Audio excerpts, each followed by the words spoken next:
మాత్రం మేము ఉద్యమంగా తీసుకురామాకండి. ఇచ్చిన మాట మీకు కట్టుబడి ఉండాల్సిందే. 10,000 జీతం ఇస్తాను హామీ మీరే చెప్పారు. ఈ 10,000 ఇవ్వాల్సిందని చెప్పి మేము కోరుకుంటాం. సాంకేతికంగా కావచ్చు, ఎక్కడ కూడా ఉద్యోగాలు లేరు.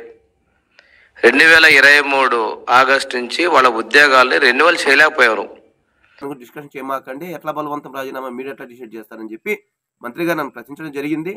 అదే విలేకరుల సభలో నేనేమన్నా అంటే ఇక్కడున్న విలేకరులని కూడా అడగండి, అది బలవంతం రాజీనామా కాదు, ఇక్కడే ఫీడ్బ్యాక్ తీసుకోండి అని చెప్పడం జరిగింది.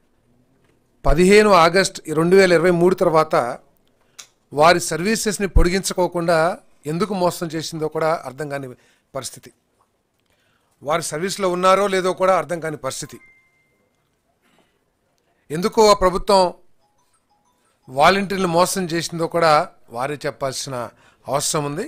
ఏదైనా ప్రాంతాల్లో ఉన్నటువంటి వాళ్ళందరినీ మీరు వైఎస్ఆర్ కాంగ్రెస్ పార్టీకి సంబంధించిన వాళ్ళని చెప్పి ముద్ర వేసి నేను భద్రత కల్పిస్తా, మీ శాలరీ కూడా 5,000 నుంచి 10,000కు చేస్తాను అని చంద్రబాబు గారు వాళ్లకు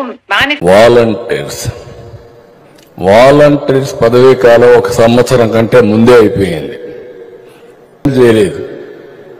కానీ మొన్న టెంపరీగా ఒక 3 నెలలకు పాతదానికి మనం డబ్బులు ఇచ్చారు, కానీ కూడా ఎక్స్పైర్ అయిపోయినాయి. అలాంటి వాడు వాలంటీర్స్ గురించి మాట్లాడే పరిస్థితికి వస్తున్నారంటే చాలా దుర్మార్గం. దాని